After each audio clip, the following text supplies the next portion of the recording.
Bapa yang baik yang bertahta di kerajaan surga, kami memuji memuliakan nama-Mu Tuhan. Bukan saja dengan mulut kami, tapi juga dengan hati kami. Kalau kami katakan Engkau luar biasa, Engkau dahsyat, Engkau hebat, kami juga mau katakan dan percaya di dalam hati kami sesungguhnya ya dan amin. Kalau Engkau Allah yang hebat dan Tuhan yang dahsyat, sanggup menolong kami dalam segala perkara dalam kehidupan kami. Terima kasih Tuhan, hari ini boleh ada karena kami masih sehat, dan sekarang kami akan membuka hati kami lebar-lebar, telinga kami buka Tuhan. Biarlah Roh Kudus-Mu yang bekerja di dalam kami. Satu demi satu kami ditempati di Tuhan. Kiranya Engkau urapi dengan Roh Kudus-Mu Bapa, sehingga firman-Mu yang ditaburkan hari ini membuat perubahan yang besar dan dahsyat di dalam kehidupan kami. Kami siap mendengar firman-Mu Bapa, di dalam nama Tuhan Yesus. Amin. Shalom. Haleluya. Saudara yang dikasihi Tuhan,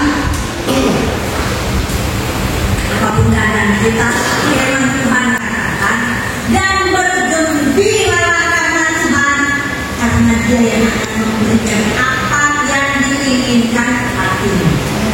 Amin. Itu dikatakan firman Tuhan. Jadi Tuhan tahu persis kita punya masalah, saudara.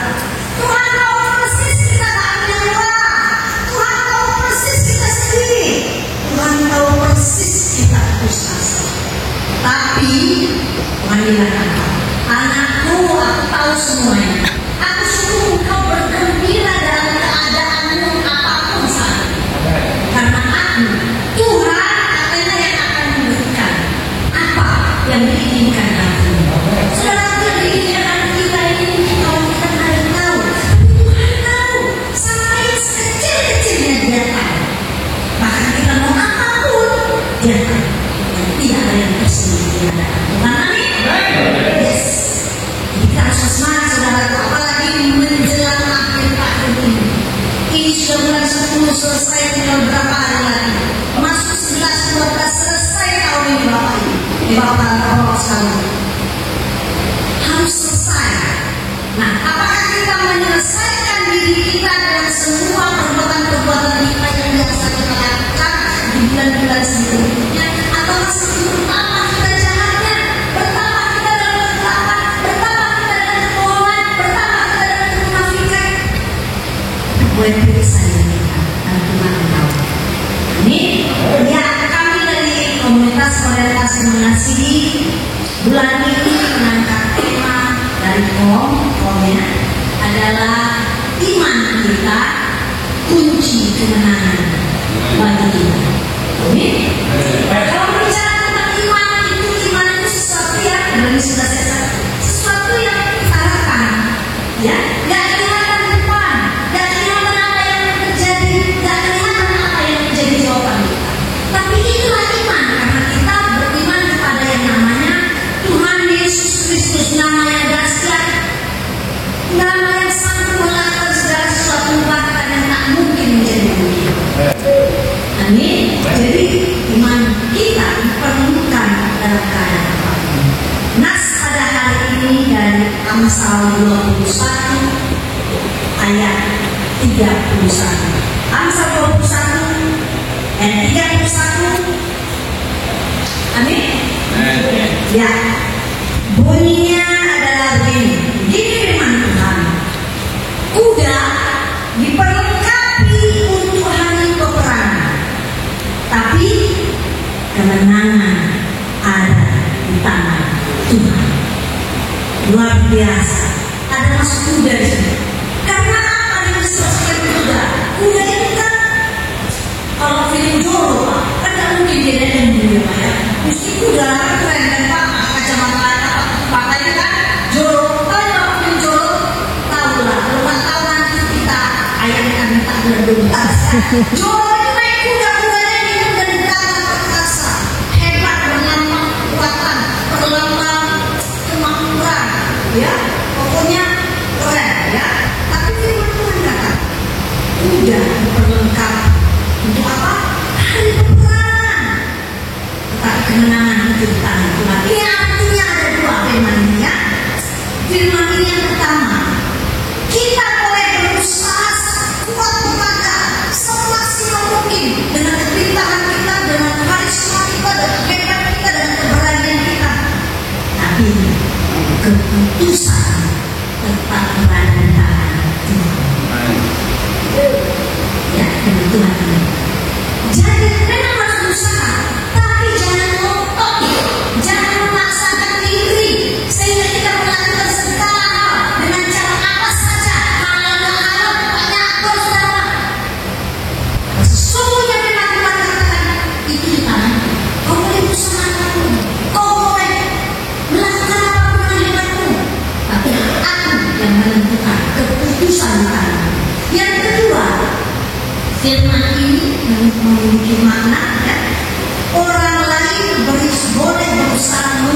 kemenanganmu, keberhasilanmu, kesuksesanmu, kekayaanmu, kebahagiaanmu, keluarga, tanganmu Tuhan.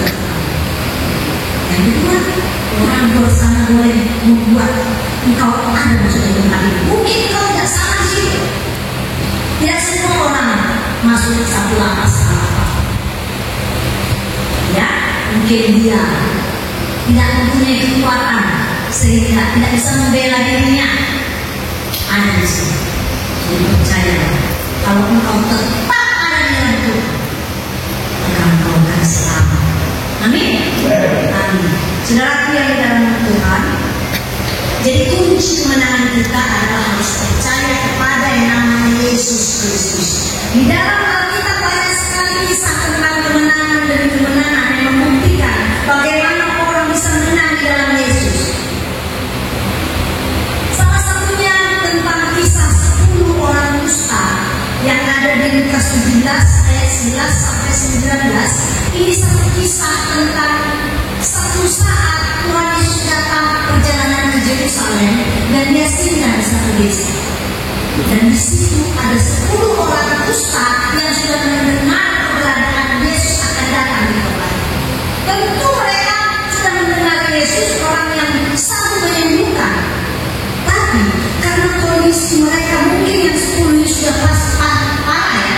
Ada yang kupingnya hilang. Kalau dusta itu Pak, satu-satu anggota tubuhnya hilang, nggak rasa ya. Ada yang hidungnya udah hilang, tiba-tiba kan hancur, ya. Ada yang tangannya mungkin sudah hilang, jarinya mungkin 5 hilang. Jadi mereka ini ada 10 orang dusta yang parah sekali yang masuk, yang dalam pikiran mereka nggak make sense, nggak masuk akal bisa sembuh. Tapi satu harapan ada, dia tahu Tuhan Yesus datang, mereka bisa hilang. Maka mereka menantikan Yesus. Mereka menantikan mau minta tolong. Mereka dekat sama Tuhan, datang dia sama Tuhan. Tapi ketika dia datang sama Tuhan, dia berdiri jauh-jauh. Ya, bukan datang, kalau datang itu dekat lah ya Pak. Tapi dia berdiri jauh, sedikit jauh kepada Yesus. Kemudian mereka dengan karena jauh, mereka berteriak, Yesus, sembuhkanlah kami. Dengan sikap mereka yang berdiri agak jauh, itu menunjukkan mereka agak sanggup. Tuhan Yesus ini menyembuhkan kami yang sudah berbilangan anggota tubuh kami. Yang kedua, mereka sengaja teriak supaya Yesus kenal, supaya Yesus suka, tak kenal. Hal ini sering terjadi di kita.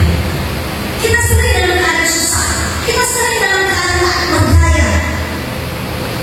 Mau kita datang sama Tuhan, tapi berdiri jauh-jauh. Artinya, dia berdoa, kalau dikasih syukur, tak dikasihnya, ya sudah. Ya gereja lah. Kalau dikasih ya, kasih Tuhan. Kalau tak ada masalah, oke lah. Dan kalau enggak ya apa? Itu sering kita lakukan.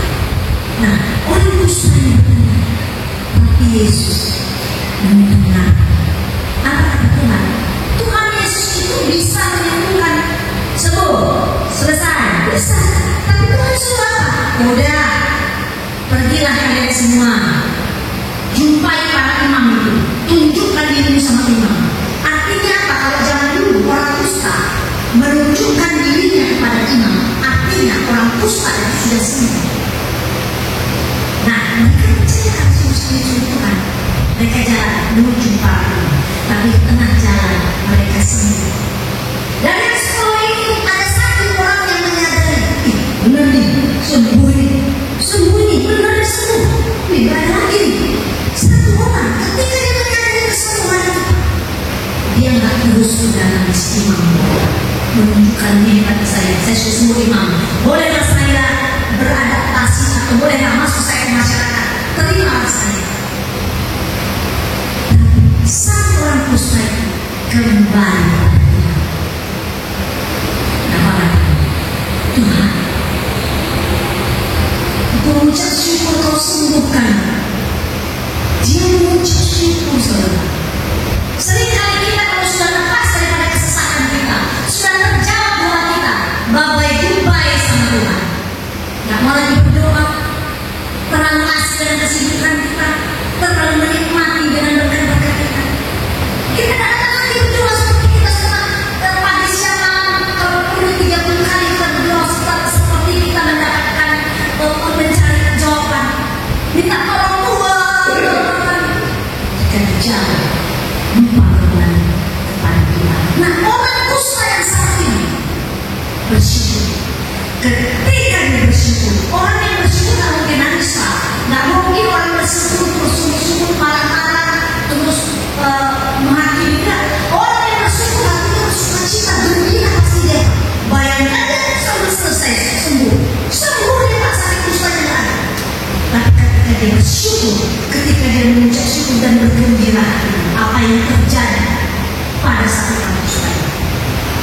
terjadi adalah seluruh anggota tubuhnya yang sudah tergila akibat kusta.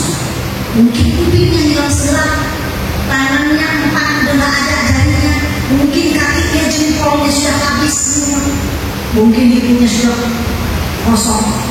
Ketika dia bersyukur, bergembira hatinya, maka tiba-tiba muncul hidung baru, tiba-tiba muncul jari-jari baru, tiba-tiba muncul kaki baru.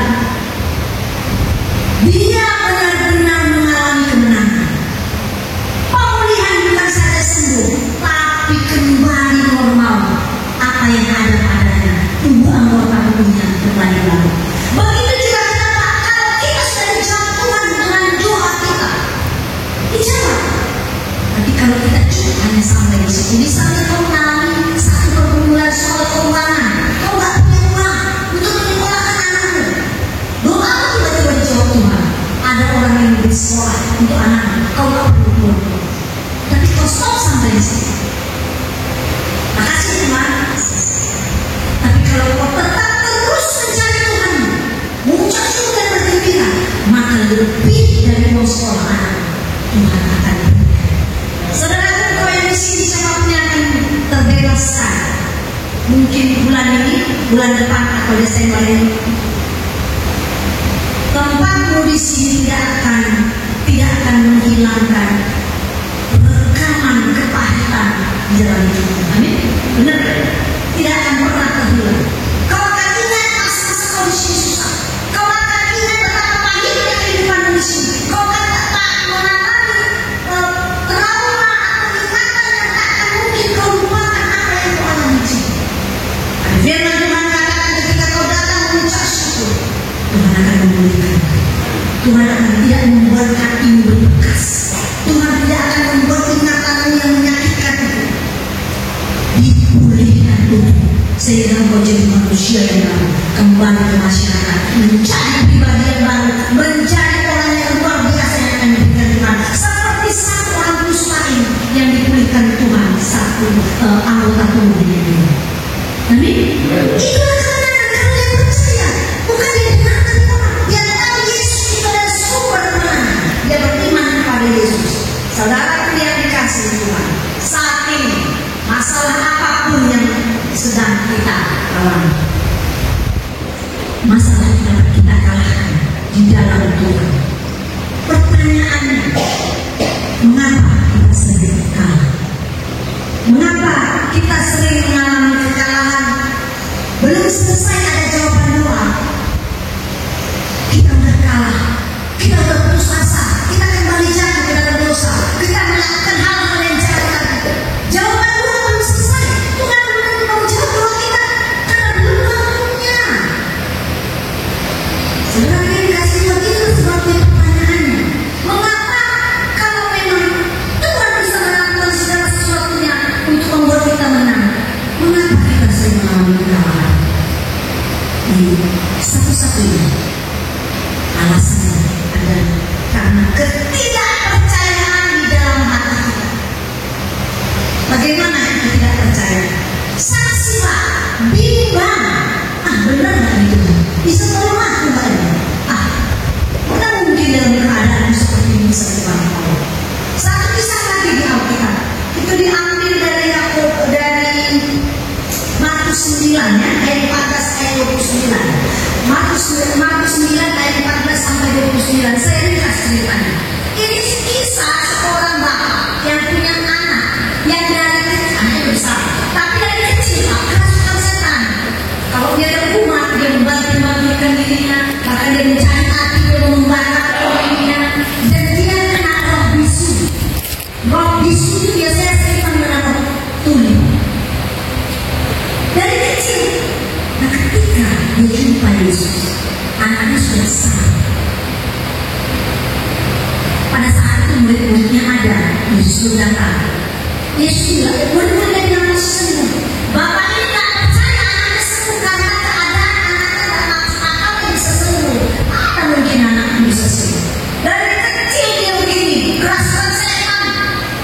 Kalau dia kapak kamu, mungkin rantai saya berapapun terlepas sampai kuat lagi. Dan ketika dia jumpa Yesus,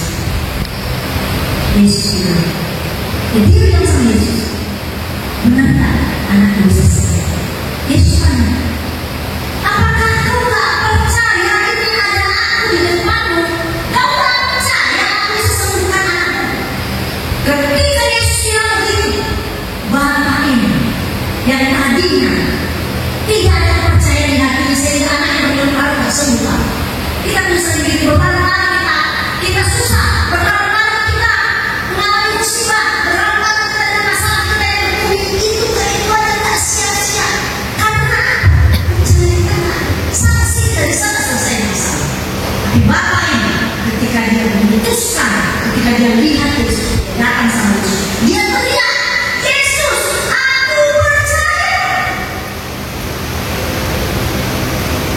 Dan Yesus tahu mulutnya dan hatinya connect. Ada orang mungkin yang percaya di hatinya, mungkin. Tapi ketika dia bilang, aku percaya, Yesus tahu hatinya juga mengatakan, aku percaya, imannya kepada Yesus bilang, aku percaya. Detik ini juga anak-anak semua. Dan Yesus bersama dulu, sekarang, sampai selama-lamanya. Amin. Nah, begitu juga dengan kita, bahwa kunci iman kita adalah kemenangan bagi kita. Karena Yesus bilang, tidak ada yang tidak mungkin bagiku. Ya, bagi orang percaya tidak ada yang tidak mungkin. Yaitu tadi yang di Markus 9 tentang kisah anak ini. Pada ayat 23-nya Tuhan Yesus bilang, tidak ada yang tidak mungkin bagi orang percaya. Apa itu orang percaya? Percaya bukan berarti KTP kita Kristen. Percaya kita yang kita sebut tadi Yesus yang bisa menolong kita. Yesus itu ajaib. Yesus bisa sembuhkan orang bisu. Yesus bisa membangkitkan orang mati. Percaya kita Yesus seperti itu menjadi pengharapan sama kita. Kalau kita percaya, firman Tuhan katakan, nantikan pertolongan Tuhan. Yakobus 1 ayat 6 dikatakan, kalau kita meminta sesuatu, hendaklah kita memintanya dalam iman dan sama sekali jangan lupa. Sebab orang yang bimbang itu sama seperti gelombang laut yang terombang-ambing kian kemari oleh angin. Kita tidak itu, masalah kita banyak. Kita dengar dari orang, tak mungkin selesai. Kawan kau bilang, tak mungkin selesai dulu. Tak mungkin kau selesai. Udahlah, hancurlah hidup. Kawan kami yang negatif lagi bilang, udahlah, menyerah aja lah. Putus asa jangan kau. Udah tinggalkan istrimu itu. Saudara yang kasih. Firman Tuhan sudah ingatkan kita, orang yang bimbang sama seperti gelombang laut, gelombang laut gunung bulu dan terombang-ambing yang kian kemari karena angin bisa angin musuh, angin segala macam sekeliling kita, banyak angin-angin yang membuat kita down, yang membuat kita drop, yang membuat kita jatuh di dalam dosa, yang membuat kita gimana kau berdoa sama Tuhan, udah gitu aja hidupmu. Itulah angin-angin yang ada di sekeliling kita yang membuat iman percaya kita jauh dari Tuhan. Saudaraku yang dikasihi Tuhan, firman Tuhan jelas dikatakan, orang-orang yang menanti-nantikan Tuhan. Yesaya 40 ayat 31. Orang-orang yang menanti-nantikan Tuhan terhadap setiap persoalannya, terhadap doanya, terhadap masalahnya, terhadap hubungannya, terhadap sakitnya, terhadap apapun.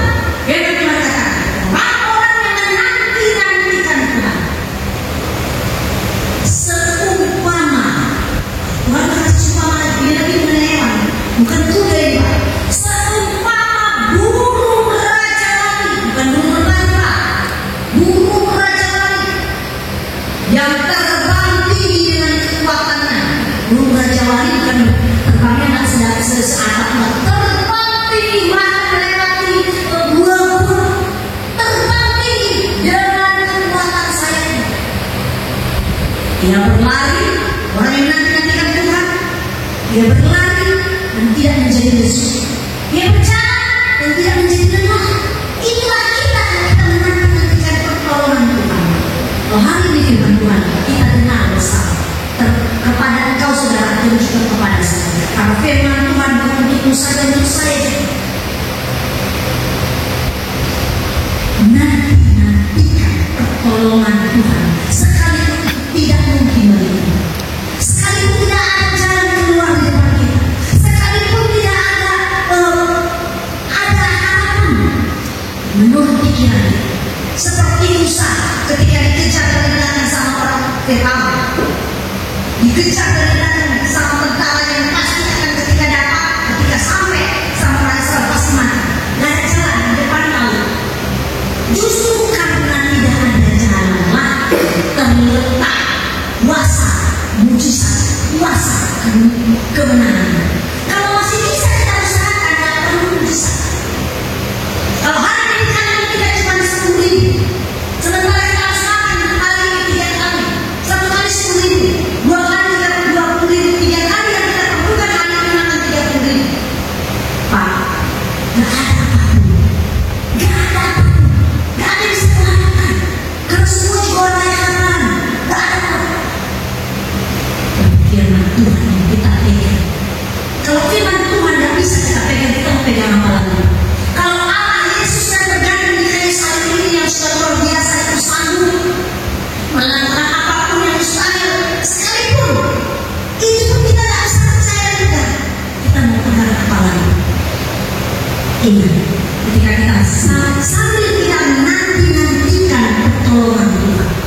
Tuhan membuat kita kuat.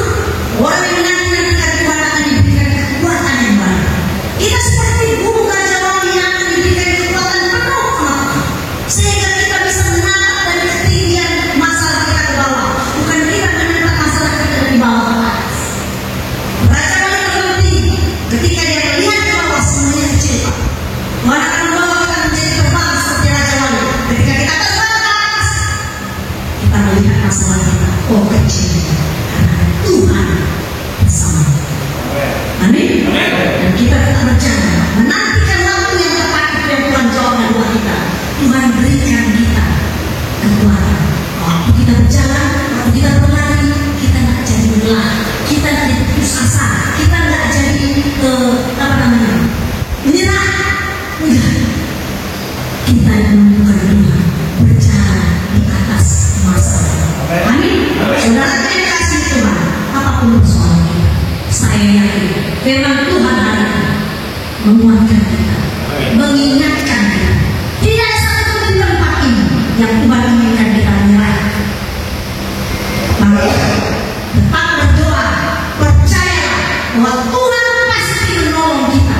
Tepat waktu Tuhan, bukan waktu kita.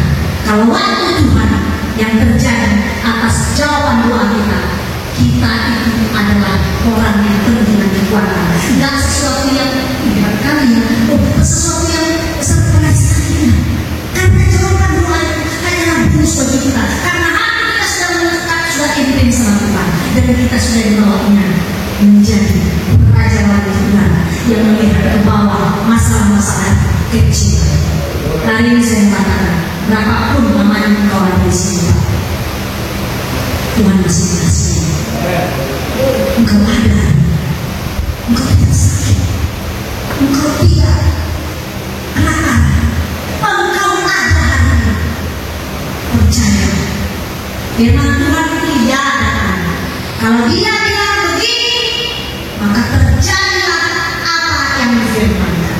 Kalau Dia bilang kita disuruh menanti-nantikan, terjadi bagi orang yang menanti-nantikan firman Tuhan. Karena kalau orang bimbang seperti tadi yang Musa Lekna, kita nggak mau seperti gelombang, Pak. Kalau gelombang mau di situ aja yang bergulung, Pak, dia nggak bisa air ke gelombang mau untuk naik ke atas, nanti dia dibawa. Udah, kalau raja pas naik ke atas terbang. Kalau gelombang begitu aja, simpan kita ada masalah kita, misalnya masalah uang, masalah anak, masalah ini, masalah itu aja persoalan kita. Sehingga boleh kita bimbang, benar nggak Tuhan ini? Ada nggak Tuhan ini? Benar nggak Tuhan ini? Baik masalahnya, belum ada selesai satu, apa ada masalah? Nanti Tuhan pasti ada siapa kita berikan. Kita bakal akan dibawa Tuhan seperti raja wali yang terbang tinggi melintasi berbagai masalah. Saudara yang kasih Tuhan, bergembiralah Tuhan. Apapun yang diinginkan hati, Dia tahu dan Dia yang akan memberikannya bagi bukan manusia lain yang warna, tapi Tuhan itu sendiri yang akan memberikan apa yang diinginkan hati setelah sekali begitu mustahil. Amin. Kita berdoa. Tuhan Yesus yang ajaib, terima kasih kalau firman menguatkan kami.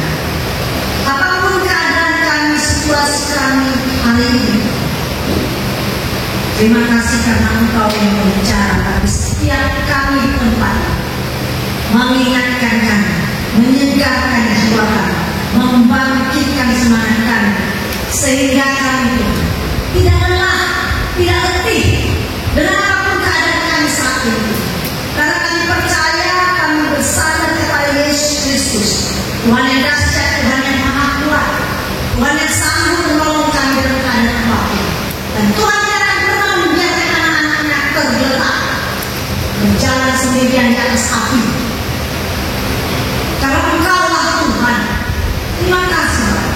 Kami terus menanti-nantikan yang berhak kepada. Karena itulah firman. Kami menanti dengan sabar Tuhan sampai Engkau menjawab doa kami Bapa. Karena kami percaya Engkau yang membawa kami seperti burung raja yang naik terbang tinggi. Kami tidak akan direndahkan lagi. Kami tidak akan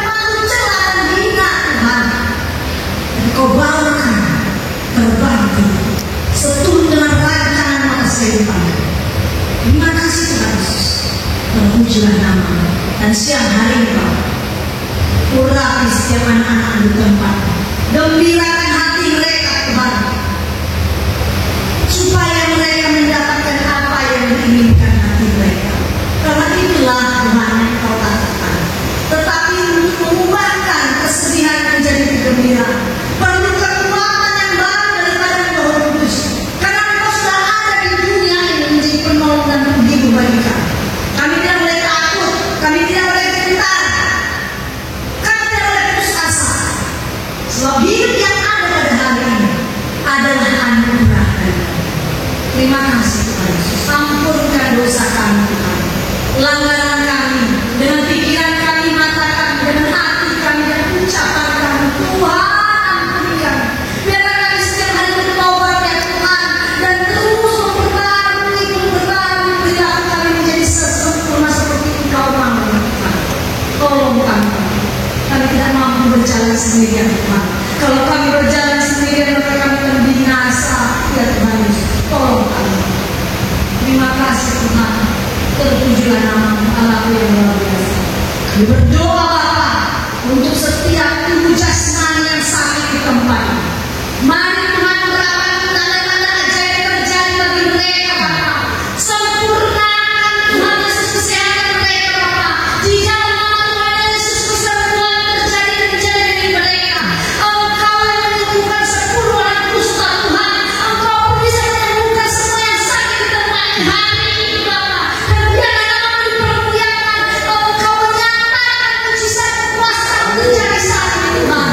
Terima kasih Tuhan Yesus. Terpujilah nama-Mu Bapa di surga. Haleluya. Haleluya. Dan di tempat ini Tuhan, kalau ada jiwa yang sedang sakit, Tuhan pulihkan. Tuhan tolong Bapa. Karena kalau jiwa yang sakit, bagaimana Tuhan bisa mengobatinya dan bagaimana mereka bisa berdoa dengan tulus Tuhan. Tapi Engkau Yesus sanggup bukan hanya menyembuhkan fisik tubuh, tetapi Engkau sanggup menyembuhkan jiwa yang sakit sekalipun Bapa. Engkau sanggup Tuhan, sebab Tuhan adalah Tuhan yang kami sembah, Tuhan Yesus Kristus namanya. Ada kuasa di sini ya Tuhan Yesus. Terima kasih. Terpujilah nama-Mu yang Allah dahsyat. Haleluya. Terima kasih Bapa. Haleluya. Haleluya. Kami aminkan semua firman yang kami dengar hari ini terjadi bagi kami satu persatu Bapa, dan dalam kehidupan kami dipermuliakan nama-Mu. Inilah doa kami Bapa. Di dalam nama Tuhan Yesus Kristus kami sudah berdoa dan mengucap syukur. Amin.